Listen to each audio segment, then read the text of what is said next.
So now let's go through the checklist and see if it's going to be true when we start doing the sketches. This will be interesting to see what happens and to see if it's also going to work out, and then we know it will be correct. Ons gaan weer eens reg as dit vir al twee uitwerk. So hierso het ons nou ons normale prys en ons het 'n hoeveelheid. Onthou ons werk met komplementêre nou. Complementary relations. So we're going to have a look at tea and milk. You can consume it together. So nou moet ons kyk vraag en aanbod. Ek gaan gou hier ons aanbod en ons teken ons vraag. So we said in the scenario, what's the first thing that's going to change?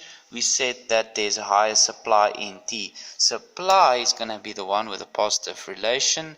So it's going to be that one. A higher supply.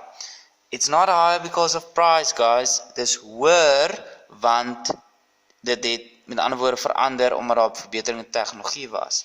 A higher supply, that's 0. So obviously it needs to move to the right hand side. So your supply will move there. Okay. So nou gaan dit beweeg daai kant toe. Our first equilibrium was at price of 1 and the quantity of 1. Now with the higher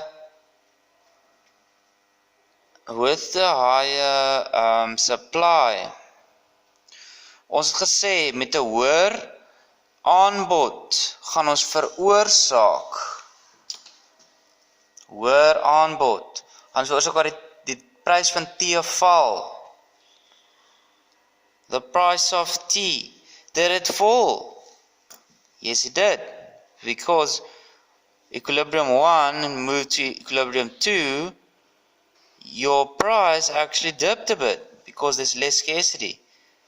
But regards to the supply, we will have a higher amount. Okay. Maar kom ons kyk net gou eers wat gebeur met ons vraag, our demand curve. It actually increased from Q1 to Q2. Met ander woorde, die vraag na tee het ook toegeneem. En omdat jy dit saam gebruik, nou moet ons kyk na wat gebeur met melk. Because we know that we're going to consume it together, weet ons reeds dat ons vraag na dit toe moet ook vermeerder. Our demand towards milk will also go up. Now that's important as our starting point.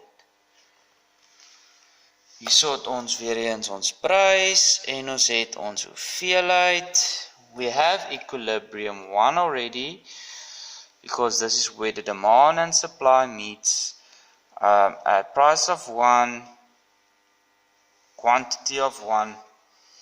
And we said that the actual, let me just quickly write this as supply. This is demand. Ons sê dat die vraag na melk gaan toeneem. That's a given. It needs to increase. This is demand. To increase from a point of 0, it needs to go further away to the right hand side. So it has to move in this direction.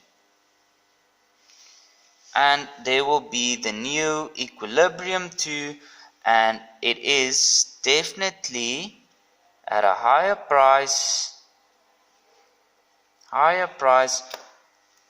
Demand we said is a given.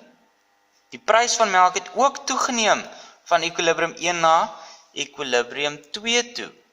Wat het gebeur met die aanbod van melk?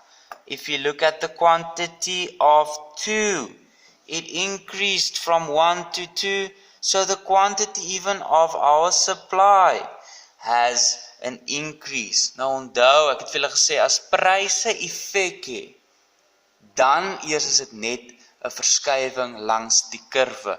And I just want you guys just to look very carefully here, want nou gaan jy dit actually sien. Eerstens het jy gehad dat melk verander, right? Die vraag na melk, maar dit was net as gevolg van 'n sekere verandering omdat tee en melk saam gebruik geword. That was a given, right? But it wasn't anything to do with price of milk. So toe dit toegeneem na equilibrium 2 toe, But if you look closely, there was actually movement along the curve of supply. And that is because there was a change of the price of milk. Die prys het toegeneem omdat dit meer gebenut was en toe gaan ons met 'n hoër aanbod daarvan. Nou kom ons kyk gou die verhouding tussen die prys van die produk en die hoeveelheid van die komplement. Okay? So this is now, if you look at the price of tea towards the quantity, die hoeveelheid of the komplementêre produk, hoeveelheid van melk. Okay, wat het gebeur met die prys van tee? The price of tea decreased. Hy het afgeneem. Wat het gebeur met die hoeveelheid van melk? The quantity of milk increased. So there's a indirect relationship of the two. Now let's quickly look at it in terms of a sketch. We said that the price of tea, prys van tea het gedaal. Ek sê hierdie was P1, P2. Then we can say that it actually decreased. The price of tea decreased as gevolg van 'n oorproduksie, oversupply, surplus supply of tea caused that there's a drop in price, but the quantity of milk increased. Daar was meer melk dan nou gevra, die hoeveelheid daarvan. So dis 'n indirekte relationship. Normally we just put an R for relationship there. Okay.